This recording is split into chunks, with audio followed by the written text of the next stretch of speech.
Bismillahirrahmanirrahim. Assalamualaikum warahmatullahi wabarakatuh.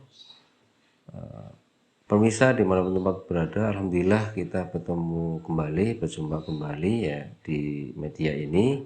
Mudah-mudahan ada sesuatu yang manfaat buat kita semuanya. Baik, kali ini saya akan ya sekedar sharing saja di sini ya, bahwa kita melakukan bekam ini kan pasti membutuhkan minyak ya.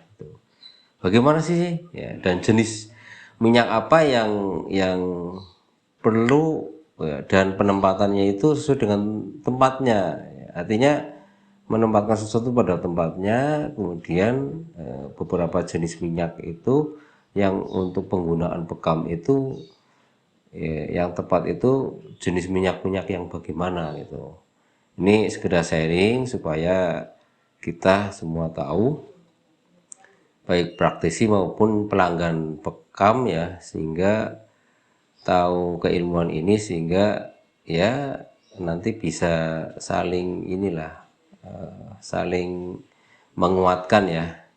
Bagi terapis itu ya pas, bagi klien atau pasien yang dia memang pecinta tibu nabawi, pecinta terapi bekam, ketika ada terapis itu yang borehi minyak kok kurang tepat, paling enggak ya mengingatkan lah ya, mengingatkan supaya bisa menempatkan pada tempatnya. Baik,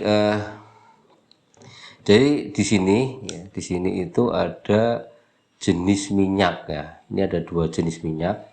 Yang satunya minyak yang diolah, dimasak, tetapi lebih dominan ke hangat ya. Bukan panas ya, tapi hangat ya.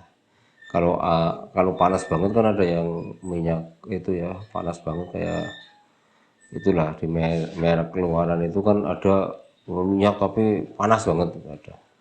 Tapi kalau ini hangat ya, ini hangat. Kemudian satu jenis lagi minyaknya ya tidak hangat, itu netral ya, netral. Kemudian ini agak agak dingin gitulah, agak dingin gitu. Netral juga cenderung agak dingin, yang satunya hangat ya.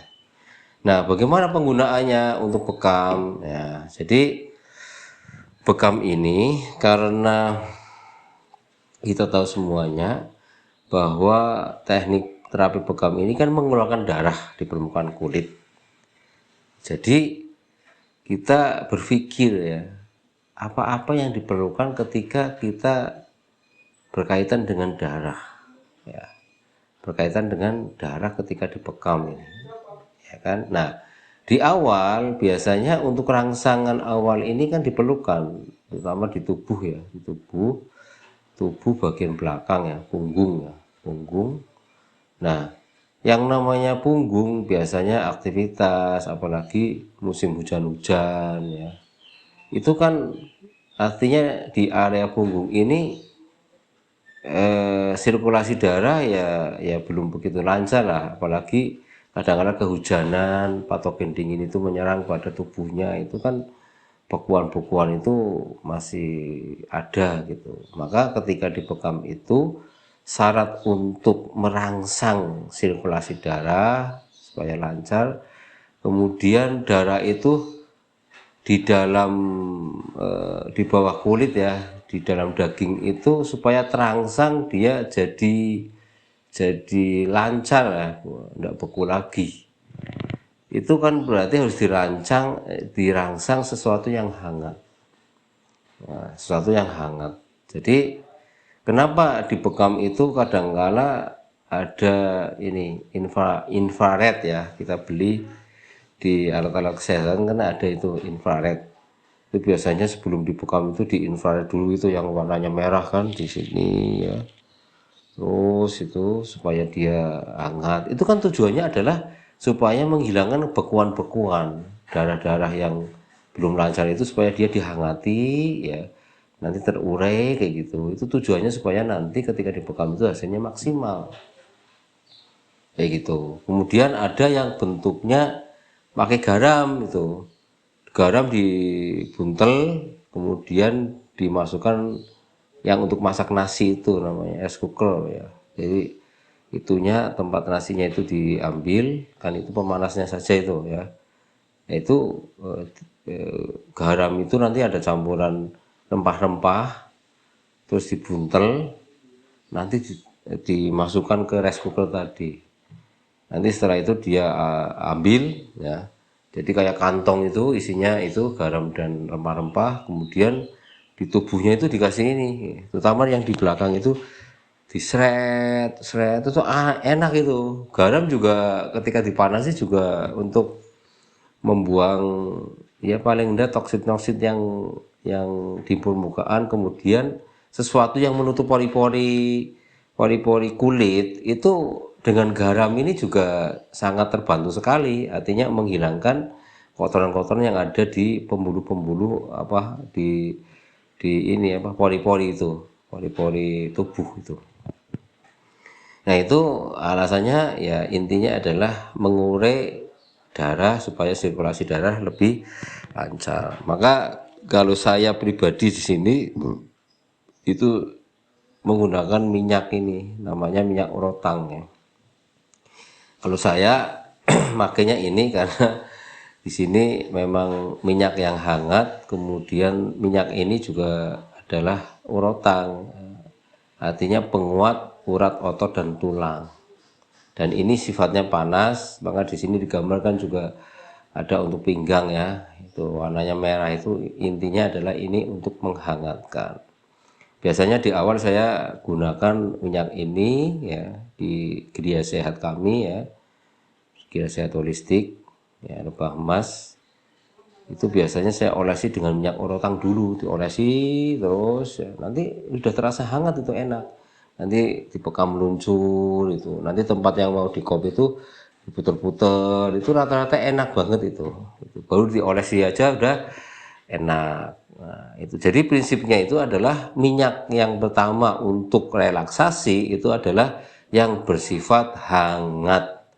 Tujuannya supaya melancarkan sirkulasi darah, kemudian mengurai sumbatan-sumbatan atau bekuan-bekuan darah akibat ada serangan patogen dingin, karena angin-angin, hujan-hujan itu kan membekukan ya, membekukan dan menutup pori-pori yang ada di tubuh. Nah, minyak hangat ini adalah untuk tujuan itu. Setelah terbuka, karena daging juga ada otot uratnya ya, setelah dioles juga dia nanti akan ibaratnya otot-otot yang pada mengkeret ya, kemudian lokasi-lokasi yang keras ya, kadangkala ada sumbatan di situ, itu ya paling enggak ada pengurian di situ karena ada minyak hangat yang dioles tadi dengan bekam meluncur tadi.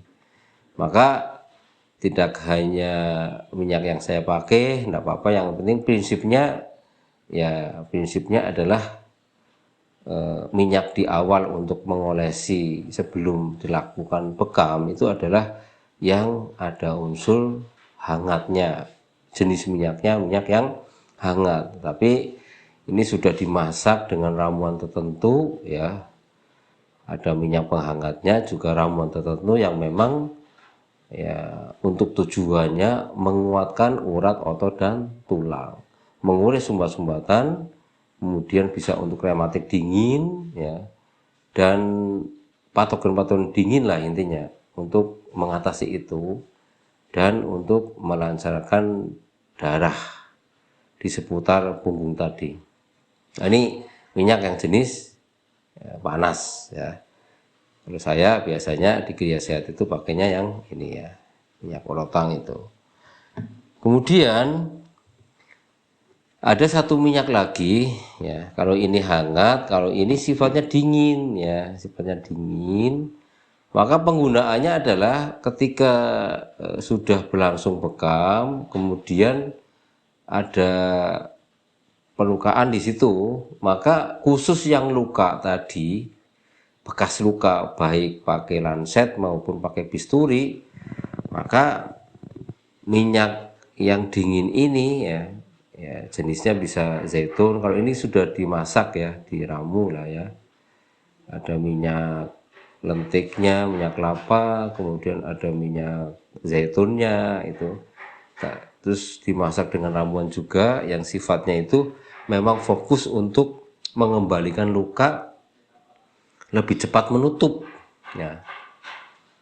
Nah, ini itu ciri khas ini minyak untuk luka ya, dan mendinginkan. Kadang-kala memar karena benturan. Nah ini bisa dipakai minyak ini, bukan hanya bekam ini. Nah, iya kan itu untuk menutup luka. Kemudian kalau ada benturan dia agak membiru kan menghasilkan panas ya.